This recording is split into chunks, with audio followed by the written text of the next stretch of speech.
தலைப்புச் செய்திகள். நரேந்திர மோடி அரசின் 12 ஆண்டுகால ஆட்சியை வரவேற்ற பாதுகாப்பு அமைச்சர் ராஜ்நாத் சிங், இது இந்தியாவின் நாகரீக மற்றும் வளர்ச்சி பயணத்தில் ஒரு மாற்றத்தை ஏற்படுத்திய காலகட்டம் என பெருமிதம் தெரிவித்துள்ளார். குவாட் வெளியுறவு அமைச்சர்கள் கூட்டம் வெளியுறவுத்துறை அமைச்சர் டாக்டர் ஜெய்சங்கர் தலைமையில் இன்று புதுதில்லியில் நடைபெற்றது. மத்திய வர்த்தகம் மற்றும் தொழில்துறை அமைச்சர் பியூஷ் கோயல் ஒட்டாவாவில் கனடா பிரதமர் மார்க் கார்னி, வெளியுறவு அமைச்சர் அனிதா ஆனந்த், வர்த்தக அமைச்சர் மனிந்தர் சித்து, உணவுத்துறை அமைச்சர் ஹெய்த் மெக்டொனால்ட் ஆகியோரை சந்தித்து ஆக்கப்பூர்வமான இருதரப்பு பேச்சுக்கள் நடத்தினார். இந்தியாவின் டிஜிட்டல் பொது வைஃபை சேவையை பொதுமக்கள் எளிமையாகவும் விரைவில் இணைப்பை அணுகக்கூடியதாகவும் மாற்றுவதற்காக PM வாணி திட்டம் மேம்படுத்தப்பட்டுள்ளது. இந்த ஆண்டுக்கான தேசிய விளையாட்டு ஆளுகை வாரியம் மற்றும் தேசிய விளையாட்டு தீர்ப்பாய விதிகளை மத்திய அரசு அறிவித்துள்ளது. விரிவான செய்திகள். நரேந்திர மோடி அரசின் 12 ஆண்டுகால ஆட்சியை வரவேற்ற பாதுகாப்பு அமைச்சர் ராஜ்நாத் சிங், இது இந்தியாவின் நாகரீக மற்றும் வளர்ச்சி பயணத்தில் ஒரு மாற்றத்தை ஏற்படுத்திய காலகட்டம் என பெருமிதம் தெரிவித்துள்ளார். இதுகுறித்து அவர் வெளியிட்ட சமூக ஊடக பதிவு ஒன்றில், மோடி பிரதமராக பதவியேற்ற மே 26, 2014 நாட்டின் ஆளுகை, தொலைநோக்கு, தலைமைத்துவம் மற்றும் தேசிய உறுதிப்பாட்டில் ஒரு தீர்க்கமான மாற்றத்தை குறித்தது என்று கூறினார். உள்கட்டமைப்பு வளர்ச்சி மற்றும் தீர்க்கமான உலகளாவிய தலைமைத்துவம் முதல் வலுவான தேசிய பாதுகாப்பு கட்டமைப்பு வரை பிரதமர் நரேந்திர மோடியின் தலைமையில் இந்தியா முன் எப்போதும் இல்லாத வேகத்திலும் அளவிலும் முன்னேறி உள்ளது என்று கூறினார். இந்தியாவின் வளர்ச்சி பயணத்திற்கான திரு மோடியின் அர்ப்பணிப்பை எடுத்துரைத்த திரு சிங், இந்தியாவின் வளர்ச்சி பயணத்திற்கான மோடியின் அர்ப்பணிப்பை எடுத்துரைத்த ராஜ்நாத் சிங், தேசத்தின் மீதான அவரது அசைக்க முடியாத உறுதியும் தன்னலமற்ற அர்ப்பணிப்பும் கோடிக்கணக்கான மக்களுக்கு தொடர்ந்து உத்வேகம் அளிக்கின்றன என்று கூறினார். அனைவரின் ஆதரவு, அனைவரின் வளர்ச்சி, அனைவரின் நம்பிக்கை என்ற முழக்கம் அனைத்து மட்டங்களிலான ஆட்சி மற்றும் கொள்கை வகுப்பதில் பிரதிபலித்து இந்தியாவை முன் எப்போதையும் விட வலிமையானதாகவும் பெருமை மிக்கதாகவும் அதிக தன்னம்பிக்கை கொண்டதாகவும் ஆக்கியுள்ளது என்று அவர் கூறினார். வெளியுறவு அமைச்சர் டாக்டர் ஜெய்சங்கர் இன்று புதுதில்லியில் குவாட் வெளியுறவு அமைச்சர்கள் கூட்டத்திற்கு தலைமை தாங்கினார். இந்த கூட்டத்தில் ஆஸ்திரேலிய வெளியுறவு அமைச்சர் பென்னி வாங், ஜப்பான் வெளியுறவு அமைச்சர் தோஷிமிட்சு மொட்டேகி மற்றும் அமெரிக்க வெளியுறவுத்துறை செயலர் மார்க்கோ ரூபியோ ஆகியோர் பங்கேற்றார்கள். இன்று நடைபெற்ற இந்த கூட்டத்தில் முன்னுரிமை துறைகளில் குவாட் ஒத்துழைப்பை மேம்படுத்துவது குறித்தும் நடைபெற்று வரும் குவாட் முயற்சிகளின் முன்னேற்றம் குறித்தும் அமைச்சர்கள் கருத்துக்களை பரிமாறிக்கொண்டனர். மேலும் இந்தோ பசிபிக் பிராந்தியத்தில் ஏற்பட்டுள்ள சமீபத்திய முன்னேற்றங்கள் மற்றும் பரஸ்பர அக்கறை கொண்ட பிற சர்வதேச பிரச்சினைகள் குறித்தும் விவாதித்தனர். சுதந்திரமான மற்றும் இந்தோ பசிபிக் பிராந்தியத்திற்கான குவாடின் தொலைநோக்கு பார்வைக்கு இணங்க கடந்த ஆண்டு ஜூலை 1 வாஷிங்டன் டிசியில் நடைபெற்ற பேச்சுக்களின் அடிப்படையில் அமைச்சர்கள் மேலும் பல நடவடிக்கைகளை மேற்கொண்டார்கள்.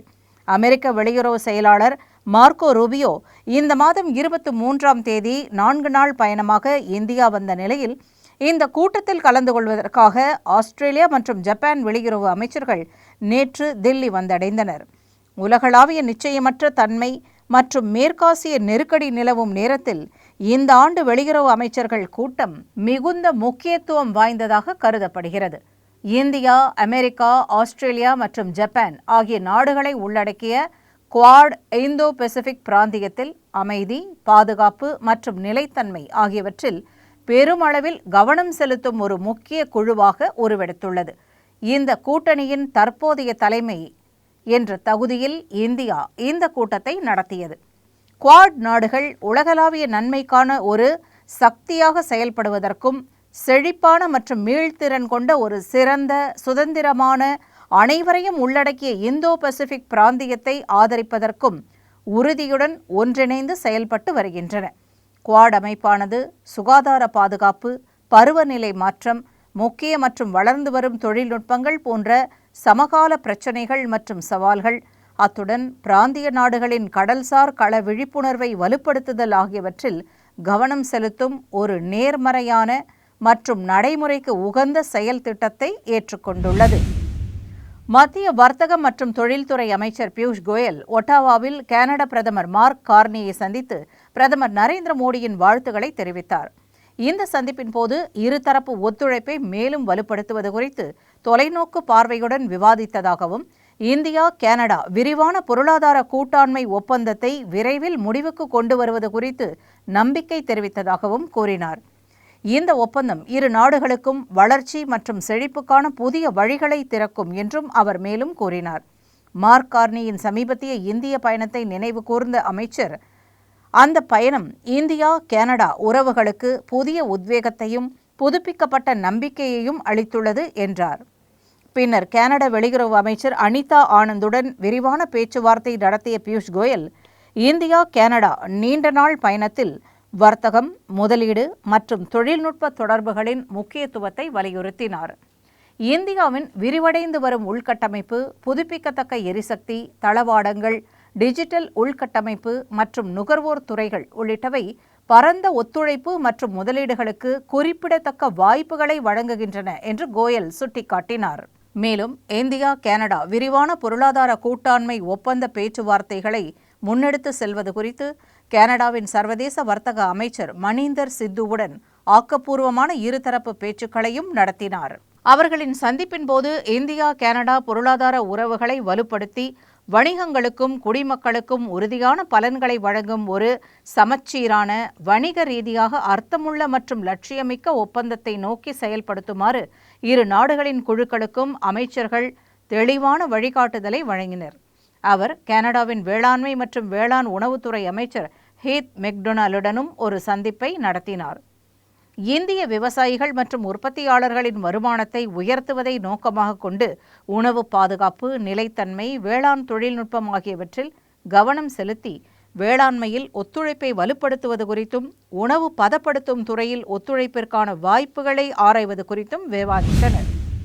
இந்தியாவின் டிஜிட்டல் பொது உள்கட்டமைப்பை வலுப்படுத்துவதற்கும் குடிமக்களுக்கான இணைய அணுகலை எளிதாக்குவதற்கும் ஒரு முக்கிய நடவடிக்கையாக தொலைத்தொடர்பு துறை PM வாணி பிரதமரின் வைஃபை அணுகல் வலையமைப்பு கட்டமைப்பின் கீழ் பயனர்களுக்கு உகந்த தொடர்ச்சியான சீர்திருத்தங்களை மேற்கொண்டு வருகிறது.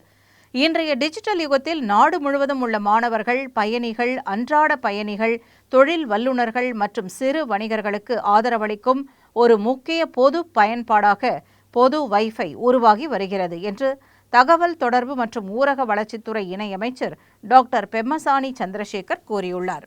மேலும் PM வாணி என்பது அனைவருக்கும் பொது வைஃபை அணுகலுக்கான ஒரு தளம் என்றும், QR குறியீடு அடிப்படையிலான உள்நுழைவு வசதி மூலம் கைபேசியில் உள்ள ஒரு குறியீட்டை ஸ்கேன் செய்வதன் மூலம் மடிக்கணினியை எளிதாக இணைக்க முடியும் என்றும் அமைச்சர் கூறினார். பிரதமர் நரேந்திர மோடியின் தொலைநோக்கு பார்வையை ஒவ்வொரு குடிமகனுக்கும் எளிதில் அணுகக்கூடிய மற்றும் மலிவு விலையில் டிஜிட்டல் இணைப்பாக மாற்றுவதற்கான தொடர்ச்சியான முயற்சிகளின் ஒரு பகுதியாக இந்த சீர்திருத்தங்கள் மேற்கொள்ளப்பட்டுள்ளதாக மத்திய அரசு தெரிவித்துள்ளது. இந்த ஆண்டுக்கான தேசிய விளையாட்டு ஆளுகை வாரியம் மற்றும் தேசிய விளையாட்டு தீர்ப்பாய விதிகளை மத்திய அரசு அறிவித்துள்ளது. இந்த விதிகள் வாரியத்தின் அமைப்பு, தலைவர் மற்றும் உறுப்பினர்களின் பதவிக்காலம், சம்பளம், படிகள் மற்றும் பிற சேவை நிபந்தனைகள், அத்துடன் வாரியத்தின் அதிகாரங்கள் மற்றும் செயல்பாடுகள் ஆகியவற்றை வழங்குகின்றன. விதிகளின்படி தேசிய விளையாட்டு வாரியமானது தேர்வு மற்றும் தேர்வுக்குழுவால் பரிந்துரைக்கப்பட்ட பெயர் பட்டியலிலிருந்து மத்திய அரசால் நியமிக்கப்படும் ஒரு தலைவர் மற்றும் 2 உறுப்பினர்களை கொண்டிருக்கும்.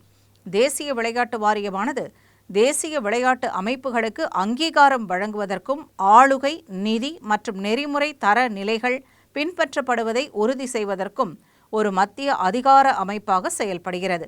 இந்த விதிகளில் டிஜிட்டல் முறையில் செயல்படுத்துவதற்கான தொழில்நுட்ப சட்ட நடவடிக்கைகளும் அடங்கியுள்ளன.